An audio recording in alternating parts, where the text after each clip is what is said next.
The night was quiet, almost too quiet, as Officer Marcus Hill drove his squad car through the dimly lit streets of his neighborhood. It was his favorite part of the job, being close to the community he had grown up in, helping the people who saw him as more than just a badge. Beside him, his 8-year-old son, Malik, sat in the passenger seat, his eyes wide with excitement. This wasn't a regular patrol, it was a special moment between a father and son, a glimpse into the world Marcus dedicated his life to. "See that corner store, Malik? That's where I stopped my first robbery," Marcus said, glancing over at his son with a proud smile. Malik beamed. "Did you catch the bad guy, Dad?" "Sure did," Marcus chuckled.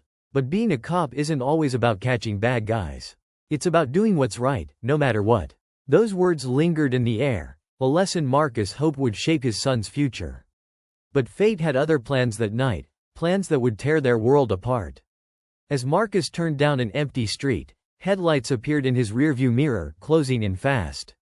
His instinct kicked in. Something felt off. He slowed the car, pulling to the side, but before he could react, the vehicle behind him flashed its high beams and swerved, blocking his path. "Stay here, Malik," Marcus said firmly, his tone shifting. Malik nodded, sensing the seriousness in his father's voice. Marcus stepped out of the car, his hand resting cautiously on his holster. He recognized the men who got out of the unmarked vehicle, fellow officers, men he had shared a precinct with for years. But their faces didn't hold camaraderie. They held something darker. "Evening, gentlemen. What's going on?" Marcus asked, keeping his tone calm, though his gut told him to be anything but. One of the men, Detective Harris, smirked. "Got a little problem, Hill. Seems you've been poking your nose where it doesn't belong." Marcus froze. He knew exactly what Harris meant. For weeks, he'd been gathering evidence on a corruption ring within the department, a network of dirty cops who exploited the very community they swore to protect. He thought he'd been careful, but now it was clear, he'd been found out. "This doesn't have to go the way you think it will," Marcus said, standing his ground. "Walk away now, and no one gets hurt." But Harris and the others had already made their decision. Malik watched in horror as the argument escalated, his small hands gripping the dashboard, his heart pounding in his chest. He couldn't hear everything, but he could see his father's posture change, defiant, yet vulnerable, as the men surrounded him. Then came the sound that would haunt Malik for the rest of his life. A gunshot echoing through the night. Marcus fell to the ground, lifeless, as Malik screamed, his world shattered in an instant. The men didn't look back as they drove off, leaving behind a boy who had just lost everything. For 2 decades, Malik carried the weight of that night. He grew up without his father, haunted by the memory of those who were supposed to serve justice becoming the villains of his story. But time didn't heal his wounds, it sharpened them. Now, 20 years later, Malik was no longer the scared little boy in the passenger seat. He was a man, determined and unrelenting, with one mission: to expose the truth and make those responsible pay. As he stared at a faded photograph of his father, the edges worn from years of holding it, Malik whispered to himself, "It's time." What followed would shake the city to its core. A man's quest for justice against the very system that betrayed him, driven by a vengeance that burned as fiercely as the love he once knew. And this time, Malik wouldn't be the one caught off guard. But in his pursuit of revenge, one question lingered. How far is too far when justice turns personal? The city hadn't changed much in 20 years. The same streets, the same corner stores, the same towering skyline that Malik once admired as a kid sitting in his father's car. But to him, it all looked different now. The colors felt muted, the buildings worn, and the air heavier with memories he'd tried to bury. He walked down a cracked sidewalk, his face calm but his mind racing.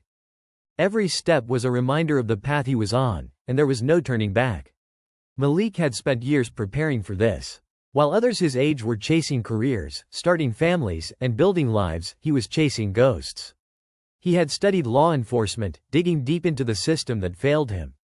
He spent late nights in libraries, poring over files, learning the language of investigations, and understanding how corruption thrived in the shadows. He'd trained his body, too, hours at the gym, long runs through the city, preparing himself for the moment he would face his father's killers. The scars of that night had shaped every choice Malik made. He didn't trust easily, and he didn't let anyone get too close. People who tried to care for him often left frustrated, unable to break through the wall he'd built around himself. But Malik didn't mind. He wasn't looking for comfort, he was looking for answers. That's why he was here now, standing outside a dimly lit bar on the edge of town. Inside, he knew he'd find the first piece of the puzzle. Detective Harris, the man who pulled the trigger that night, was still alive and still working in law enforcement, or at least that's what Malik had uncovered. Rumors whispered about Harris being promoted over the years, climbing the ranks despite the secrets he carried. Now, he was a captain, running his own precinct. It made Malik's blood boil to think of how Harris had escaped justice, how he'd lived a comfortable life while Malik and his mother had suffered in silence. Malik pushed open the door, and the smell of stale beer and cigarette smoke hit him. The bar was dimly lit, filled with worn-out regulars nursing their drinks. At a corner table, Harris sat with a couple of men, laughing over a story Malik couldn't hear. His face was older now, his hair streaked with gray, but his presence was the same, confident, almost cocky. Malik clenched his fists, his nails digging into his palms. He didn't approach. Not yet. This wasn't the time or place. Malik had learned the value of patience, of playing the long game. Instead, he found a spot at the bar where he could watch without being noticed. He ordered a drink he didn't touch, keeping his eyes on Harris, studying his movements, his mannerisms, the way he interacted with the people around him. It was strange, sitting there so close to the man who had stolen everything from him. Malik's mind flashed back to that night. The look on Harris' face, the sound of his voice, the cold way he delivered death and drove off like it was just another task. That memory had played in Malik's head on a loop for 20 years. When Harris finally got up to leave, Malik waited a few moments before following him outside. The night air was cool, the street quiet except for the sound of Harris' footsteps. Malik kept his distance, blending into the shadows, his heart pounding but his steps steady.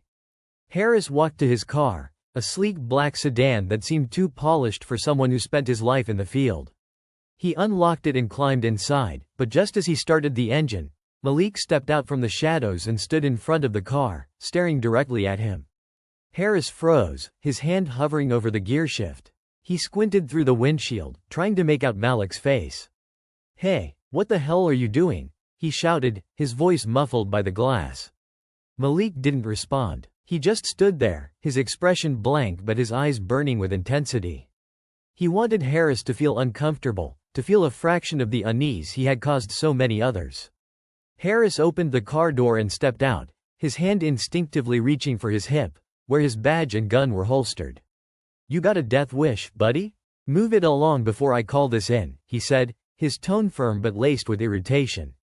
Malik took a slow step forward, the faintest hint of a smile curling at the corner of his lips. "Call it in," he said, his voice calm but cutting. "Let's see how that works out for you, Captain." Harris narrowed his eyes, studying Malik more closely now. There was something familiar about him, but he couldn't place it. "Who are you?" he demanded. Malik didn't answer. Instead, he reached into his jacket and pulled out a folded piece of paper, tossing it onto the hood of Harris' car. "You know what that is," Malik said, his tone dropping lower. Harris hesitated, then grabbed the paper and unfolded it. His face paled as he read the words scrawled across it. "I remember."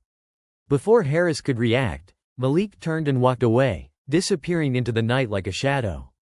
He didn't need to say anything else. The seed of doubt had been planted, and Malik knew it would grow. Harris would spend the next days looking over his shoulder, questioning everything, wondering who Malik was and how much he knew. But Malik wasn't just after Harris.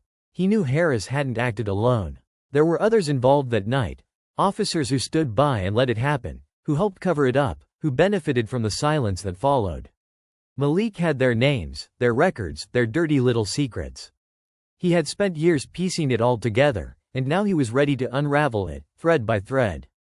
As he walked away from the bar, Malik felt a strange sense of calm.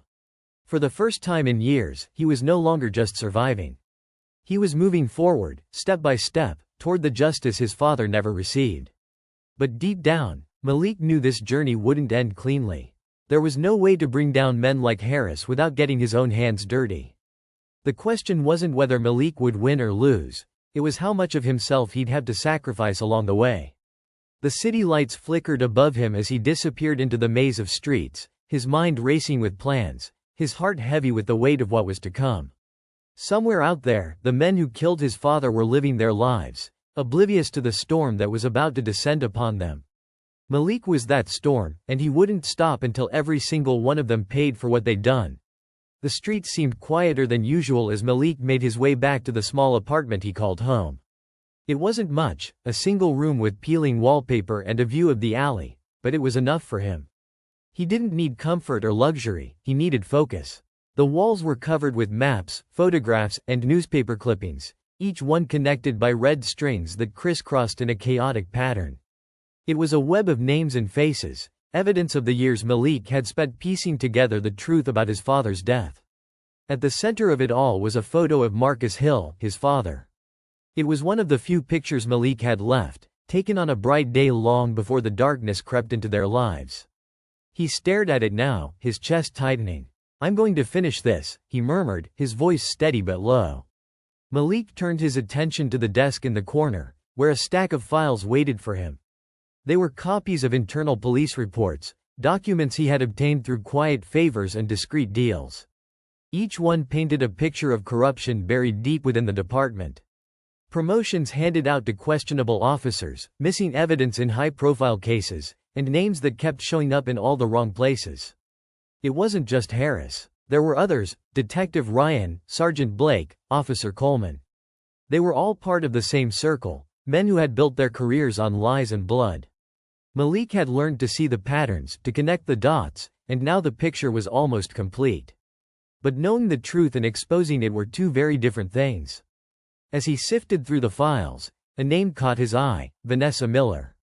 She was a rookie cop at the time of his father's murder, assigned to the same precinct as Harris and the others. Her name had come up in a few reports, but she had transferred to a different department shortly after Marcus's death. Something about it didn't sit right with Malik. Why would she leave so abruptly? And why hadn't she been mentioned in any of the rumors about corruption? Malik decided it was worth looking into. He grabbed his phone and searched for her current assignment. It didn't take long to find. Vanessa was now a detective working in the narcotics division. She had a reputation for being clean, one of the few officers who hadn't been touched by scandal. If anyone could give Malik a new angle, it was her. The next morning, Malik found himself sitting in a coffee shop near the precinct where Vanessa worked. He watched the door, waiting for her to show up. He had done his research, learning her routines and habits. It wasn't long before she walked in, her presence commanding yet unassuming. She looked like someone who had seen her fair share of the job's darker side but hadn't let it break her. Malik waited until she placed her order and sat down at a corner table before approaching her. He didn't want to spook her, but he also knew he couldn't afford to waste time. "Detective Miller?" he said, his voice calm but firm. Vanessa looked up, her eyes narrowing as she studied him. "Do I know you?" "No," Malik admitted, pulling out a chair and sitting across from her without waiting for an invitation. "But I know you. You worked at the 12th Precinct 20 years ago, didn't you? Back when Marcus Hill was killed." Vanessa froze, her hand tightening around her coffee cup. For a moment, she said nothing, but the flicker of recognition in her eyes told Malik he had struck a nerve. "Who are you?" she asked, her voice low and guarded. "My name is Malik Hill. Marcus was my father." Vanessa's expression softened, but there was also a hint of fear in her eyes. She leaned back, crossing her arms. "I'm sorry about your father. He was a good man." "I know," Malik said, his tone steady. "That's why I need your help. I'm trying to find out what really happened that night. I think you know more than you've ever let on." Vanessa looked away, her jaw tightening. "You don't understand how dangerous this is," she said quietly.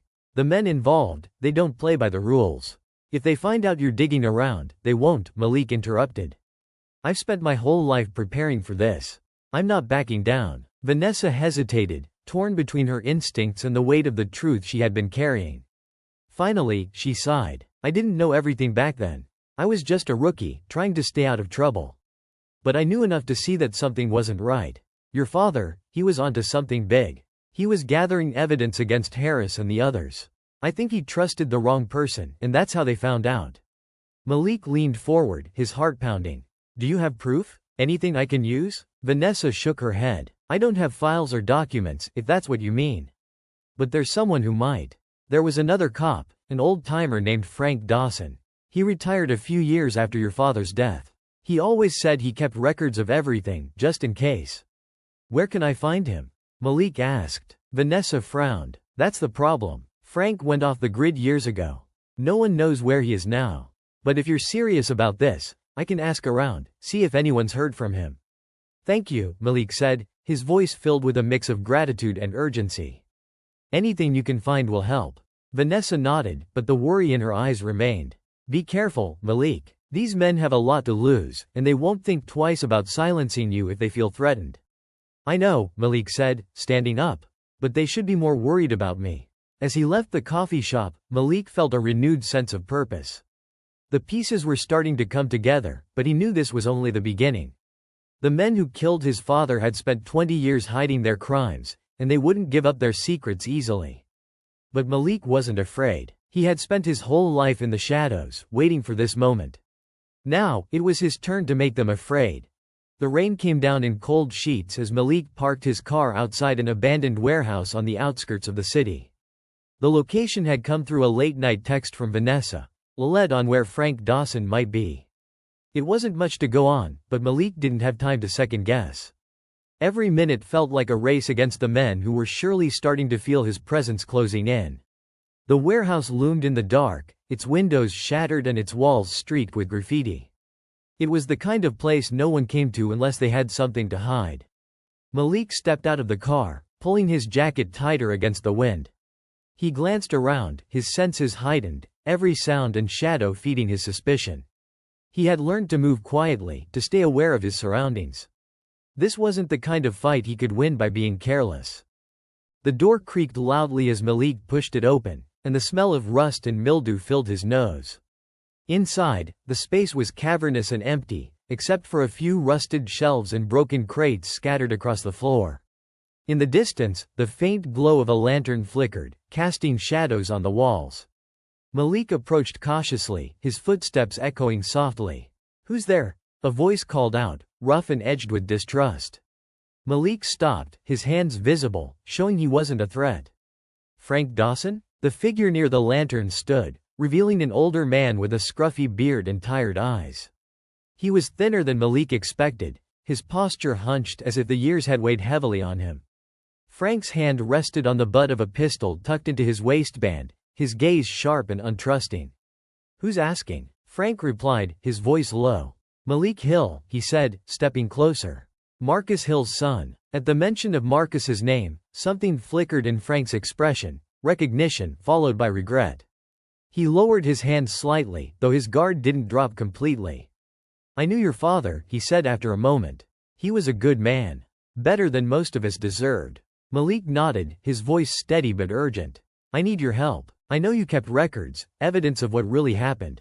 If you have anything at all, I need to see it. Frank hesitated, his eyes narrowing. Why now? It's been 20 years. Why dig this up? Because they're still out there, Malik said, his voice tightening. Harris, Ryan, Blake, all of them. They killed my father, and they've been covering it up ever since. They think they're untouchable, but I'm not letting them get away with it. Not anymore. Frank sighed, running a hand through his graying hair. You think you're the first person to try? People have come and gone, poking around, asking questions. And they all end up the same, scared, silenced, or worse. These men, they don't leave loose ends. I'm not like them, Malik said firmly. I've spent my whole life preparing for this. I don't care what it takes or what it costs me. I'm not stopping until they pay for what they've done. Frank studied him for a long moment, as if trying to gauge the depth of his resolve. Finally, he nodded and gestured for Malik to follow him. Come on, there's something you need to see. They moved deeper into the warehouse, past piles of debris and forgotten machinery. Frank led Malik to a metal locker hidden behind a stack of crates. He pulled out a set of keys and unlocked it, revealing a battered box filled with folders, tapes, and photographs. This is everything I've got, Frank said, his voice quiet. I started keeping records when I realized what Harris and his crew were up to. They thought they were untouchable, but they got sloppy. Your father saw it, too. He wanted to take them down, but he didn't realize how deep it went. Malik flipped through the contents of the box, his hands shaking as he recognized some of the faces in the photos. Harris, Ryan, Blake, and others he hadn't even known about. There were surveillance tapes, handwritten notes, and evidence of illegal deals and payoffs. It was more than Malik could have hoped for. "This is it," Malik said, his voice barely above a whisper. "This is enough to expose them." Frank's expression darkened. "It's enough to get you killed if you're not careful. You have to understand, these men won't just sit back and let this come out.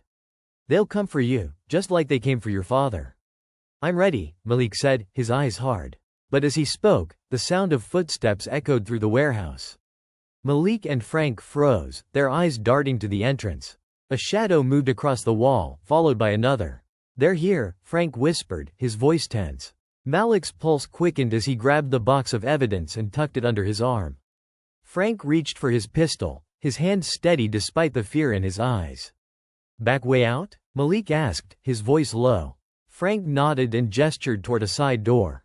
"Go. I'll hold them off." "No," Malik said firmly. "We both go. I'm not leaving you here." But before they could move, the sound of voices grew louder, followed by the unmistakable click of a gun being cocked. Malik's mind raced as he tried to calculate their next move. He wasn't sure how many men were out there, but he knew they weren't here to talk. The tension was suffocating as Malik and Frank pressed themselves against the wall, waiting for the inevitable. Malik tightened his grip on the box, his heart pounding in his chest. He had come too far to lose everything now. And then, like a crack of thunder, the first gunshot rang out, shattering the silence. The gunshot reverberated through the warehouse, a deafening crack that set Malik's nerves on edge. He ducked instinctively, pulling Frank down with him behind a stack of crates. Splinters flew as another shot followed, striking the wood inches from their heads. Frank winced but didn't hesitate, drawing his pistol and peering around the corner. "Stay down," he hissed, his voice firm but calm. Malik clutched the box of evidence tightly, his mind racing. He hadn't expected them to move this fast, but it made sense. The men who killed his father were professionals, and they'd spent decades perfecting their methods. They weren't here to negotiate, they were here to clean up loose ends. Frank fired a warning shot, the sharp crack echoing in the cavernous space. The shadows at the far end of the warehouse shifted, and Malik could make out at least 3 figures moving toward them. He could hear their voices now, low and deliberate, like predators circling their prey. "Come out, Dawson," one of them called, his tone almost mocking. "You've been hiding long enough. Let's finish this." Frank's jaw tightened, and Malik could see the weight of years of guilt and fear in his eyes. But there was something else, too, a determination that hadn't faded despite everything. "We can't stay here," Malik whispered, his voice urgent. "They'll pin us down." Frank nodded, glancing toward the side door. "There's an alley out back. If we can make it there, we might have a chance." But before they could move, the sound of heavy boots came from the side entrance. Malik's stomach dropped. They were boxed in. The realization hit him like a punch to the gut. This wasn't just a cleanup operation. They weren't here for the evidence or even for Frank. They were here for him. One of the voices called out again, this time closer. "You're making this harder than it needs to be, Hill. Hand over what you've got, and maybe we'll let you walk out of here." The sound of his own name sent a chill through Malik.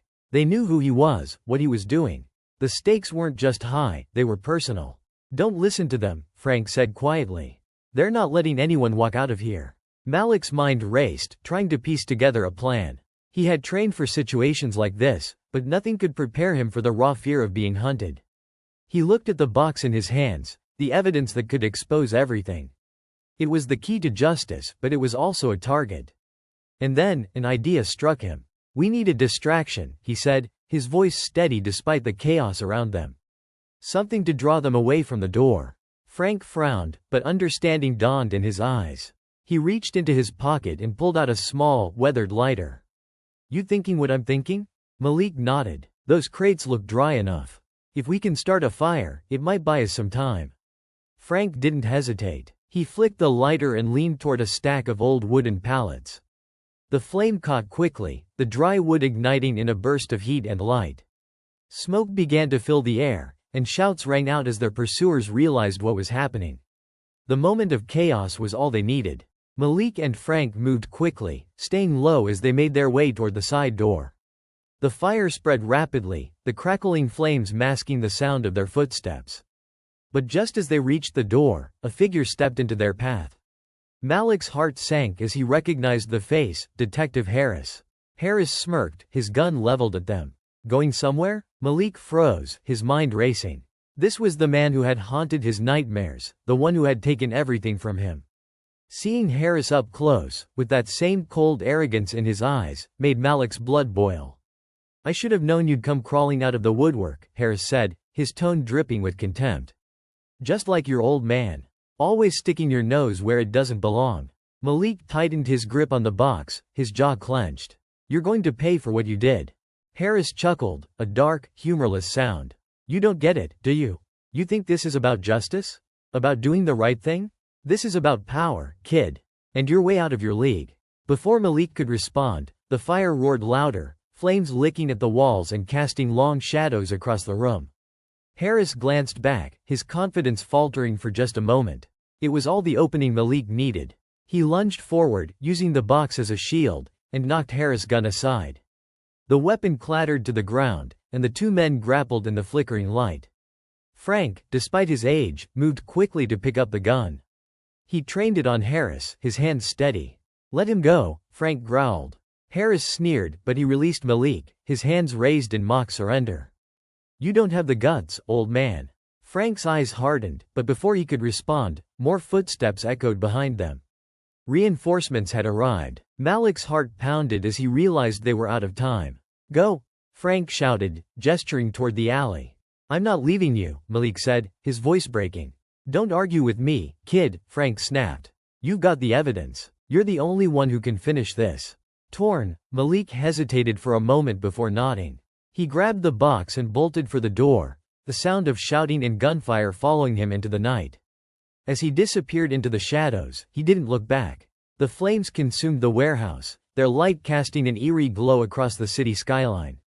Malik's breath came in ragged gasps as he ran, the weight of the evidence and the memories pressing heavily on his shoulders. He didn't know what had become of Frank, but one thing was clear. The fight wasn't over. Somewhere in the darkness, the men who had taken everything from him were regrouping, preparing for their next move. And Malik knew he had to stay one step ahead if he wanted to survive, and to finally bring them to justice.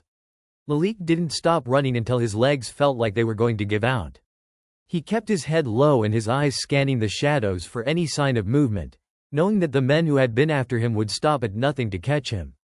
The alleyways twisted around him like a maze, each turn offering a brief sense of escape, but the danger still hung over him like a storm cloud. He had the evidence, the truth about the corruption that had consumed the city's police force, the same truth that had cost his father his life. He needed to get to the press, to expose everything. But he also knew the stakes. This wasn't just about justice for his father anymore. This was about making sure that the men who thought they were untouchable paid for their crimes. As Malik rounded the corner of an abandoned building, he froze. There, leaning against the wall, was someone he hadn't expected to see, Vanessa Miller. She was supposed to be helping him, not standing in the shadows, watching him with that unreadable look in her eyes. Vanessa? Malik called out, his voice cautious, confused. She didn't answer immediately, but her gaze never wavered. When she finally spoke, her voice was steady but distant. You've come far, Malik. But you should have stopped before you got here. Malik's heart skipped a beat. What do you mean? You said you wanted to help. I did, Vanessa said quietly, pushing herself off the wall. But things aren't what they seem. You think you're fighting for justice, but all you're doing is digging your own grave. Malik felt a wave of disbelief wash over him. What are you talking about? I'm one of them, Malik, she admitted, her eyes never leaving his. I've been with them from the start. Harris, Ryan, Blake, they've had me in their pocket for years. I wasn't just a rookie cop, I was recruited. The words hit Malik like a punch to the gut. His mind raced, trying to process what she was saying. You worked with them? Vanessa nodded, her face tense with something like regret. I didn't have a choice at first. I was young, scared, and they promised me protection. They promised me power. I thought I could make a difference from the inside, but I was wrong. I've seen what they're capable of, Malik. I've seen them kill. And when your father started getting too close, I tried to warn him. But it wasn't enough. He wasn't the only one they silenced. Malik's breath caught in his throat. You knew my father was onto them, and you didn't stop it? I couldn't, she said, her voice breaking. I tried to help him, but they had too much control. It was too late by the time I figured out how deep the corruption ran. And now you're too far gone, Malik. You can't win this. Not without becoming just like them. Malik took a step back, his mind whirling. His father, his mentor, had trusted Vanessa. And now she was telling him that she was part of the very system that had betrayed him. His anger boiled over, but so did the betrayal. Why should I trust you now? Malik spat, his voice thick with resentment. Vanessa's eyes softened, but there was no hiding the guilt that was etched into every line of her face. Because, Malik, there's something you don't know. Something bigger than you or me. Before Malik could ask what she meant, a loud crack of thunder echoed in the distance, followed by the blinding flash of headlights. A vehicle came speeding down the alley, a black SUV with tinted windows. Malik's heart sank. He knew who it was. But what he didn't expect was the sudden screech of tires as the SUV came to a halt, and the figure who stepped out of it. Detective Ryan, one of the most untouchable cops in the entire precinct. Don't listen to her, Malik, Ryan called out as he approached, his voice mocking. Vanessa's just doing her job. She's been loyal from the start. And you? You're just a pawn in a game you can't possibly understand. Malik's pulse raced. Everything had led him to this moment, but now, with the truth spilling out in every direction, the ground seemed to slip from beneath him. What do you want from me, Ryan? Ryan smirked. What do we want? You're the one who's been digging up graves, Malik. We've had our eyes on you from the beginning. We've let you think you had a chance, but you never did. The world seemed to narrow in on that moment. Malik felt like he was caught in a whirlwind, the pieces of the puzzle falling into place but revealing a nightmare he hadn't expected. Vanessa, Frank, the corruption, it was all connected, but the truth was far more twisted than he could have imagined. You're going to let it all burn, just like your father did, Ryan continued. This city is ours. It always has been. You think you can change that? But just as Ryan took a step closer, a sudden shout broke through the tension. Malik, look out. Vanessa lunged at him, pushing him out of the way just as a bullet whizzed past them. The sound of gunfire echoed in the alley, and Malik's heart stopped.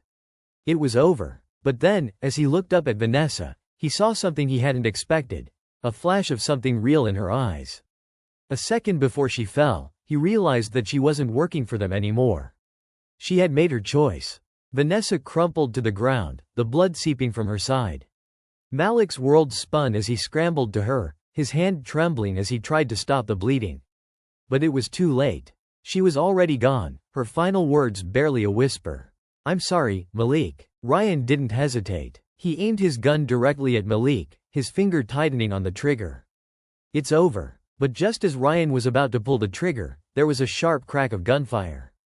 Ryan's expression faltered as his gun dropped to the ground, his body jerking as the bullet hit him in the shoulder. The world seemed to slow, and Malik looked around, trying to make sense of what had just happened. Standing in the shadows, a figure emerged. Frank Dawson. You didn't think I'd leave you hanging, did you, kid? Frank said, his voice gravelly but full of defiance. With one final, defiant move, Frank shot Ryan again, this time in the leg, before signaling for Malik to run. And run, Malik did. Malik didn't waste a second. He grabbed Frank's arm, pulling him toward the alley's exit. The world around them felt like it was collapsing, the flames from the warehouse still flickering in the distance. His mind raced, the weight of everything crashing down on him. Vanessa's sacrifice, Frank's unexpected return, it all had to mean something. But there was no time to reflect now. They had one chance to make it out alive, and Malik wasn't about to let it slip away. Come on, Malik urged, adrenaline pumping through his veins as they sprinted down the dark streets. The sound of sirens wailed in the distance, but they were already too deep in the city's maze. They had to find a way out. Frank had a plan. Malik knew that, but the question was whether they would make it there in time. They moved quickly, taking turns and ducking behind buildings to avoid the growing number of patrol cars closing in on them. Malik's heart pounded in his chest. He kept thinking about Vanessa, her final words, the choice she made. He didn't know if he could forgive her, but he understood. She had been trapped in a world where the lines between right and wrong blurred so much that survival became a game of loyalty, not justice. Frank glanced over at him as they crouched behind a parked van. We need to head to the safe house. It's the only place we'll have a moment to breathe. His voice was gruff but resolute. Malik nodded, gripping the box of evidence even tighter. They'd come this far, and he couldn't stop now. He thought about his father, the man who had sacrificed everything for justice. This wasn't just about survival anymore. It was about finishing what his father had started, exposing the corruption that ran deep within the very system that was meant to protect the city. Malik couldn't let it end like this. He had to be the one to bring the truth to light. They didn't speak much as they moved through the night, the sounds of the city now drowned out by the rushing in Malik's ears. They reached the safe house without incident, and Frank unlocked the door, ushering Malik inside. The dimly lit room was a far cry from the chaos they had just escaped. It felt almost too quiet, too still. But in that silence, Malik's mind was buzzing, filled with questions. "Frank, what now?" Malik asked as he slumped onto the couch, trying to catch his breath. The box of evidence was still clutched tightly in his hands. Frank paced for a moment, looking deep in thought. "Now, we wait. We need to get this information to the right people. People who can take it and expose the whole network. The public needs to see the truth." Malik nodded but couldn't shake the feeling of unease. It was too quiet. The city, the world they knew, had changed in the blink of an eye. He was no longer just the son of a fallen cop. He was a part of a story much bigger than himself, a story that involved sacrifice, deception, and a fight for the soul of a city. As the hours passed, Frank began to make the necessary calls, securing a meeting with a trusted journalist who had the connections to bring the story to the masses. Malik, meanwhile, stared out the window, lost in his thoughts. He couldn't help but think about Vanessa again. In the end, she'd made the ultimate sacrifice, choosing to protect him in a way that he hadn't expected. Was it too late for her to redeem herself? Malik didn't know, but he wasn't sure if that mattered anymore. The sound of a knock at the door broke his reverie, and Frank immediately moved to open it. A young woman stepped inside, holding a small briefcase. She was wearing a dark coat, her expression serious, and Malik could see the weight of the situation in her eyes. "Here's the plan," Frank said, gesturing for her to sit. "We're going to make sure this evidence gets into the right hands. But we're not trusting just anyone. The people in power, those who think they're untouchable, need to know that someone's coming for them. We expose them to the world, and then we disappear." Malik listened closely, absorbing every word. Frank had a plan. One that would put them in the best position to make sure the truth came out. But it wasn't going to be easy. The people they were up against were powerful, ruthless, and had the resources to make them disappear without a trace. Malik wasn't naive. He knew the risks. The woman, whose name was Sarah, went over the logistics of contacting the media, making sure that the story was in the hands of someone who could be trusted. They discussed the specifics of how to release the information without exposing themselves. It was a careful balance, one that required patience, precision, and absolute trust in each other. But as the night wore on, Malik couldn't shake the feeling that something was off. The whole world felt like it was closing in on him. Every decision, every move he made felt like it was teetering on the edge of disaster. It wasn't until the next morning, when Frank and Malik were preparing to leave the safe house for the meeting, that the final twist came. Frank's phone rang, and he looked at the screen, his face paling. He didn't answer immediately. Instead, he stared at the phone as though it held the weight of the world. Malik could see the tension in his face, the same expression that had been there when Frank had first told him about the conspiracy. "I'll call you back," Frank muttered, hanging up. "What's going on?" Malik asked, his voice tight. Frank didn't answer right away. Instead, he turned to Malik, his eyes heavy with regret. "There's something I didn't tell you, kid," Frank said quietly. "The evidence, it's not just the cops. There's a bigger operation at play here. People higher up, people you don't want to mess with." Malik's stomach dropped. "What do you mean?" "I mean," Frank said, his voice low and grim, "the people who killed your father. They're just pawns in a much larger game. There's a network of corruption that goes deeper than we could ever imagine. We can't just expose them, Malik. We've got to bring down the entire system." The weight of Frank's words settled on Malik like a stone. The battle wasn't just about revenge anymore. It was about taking down an empire. An empire that had controlled the city for decades. And as the pieces of the puzzle clicked into place, Malik knew that the fight was far from over. This was just the beginning.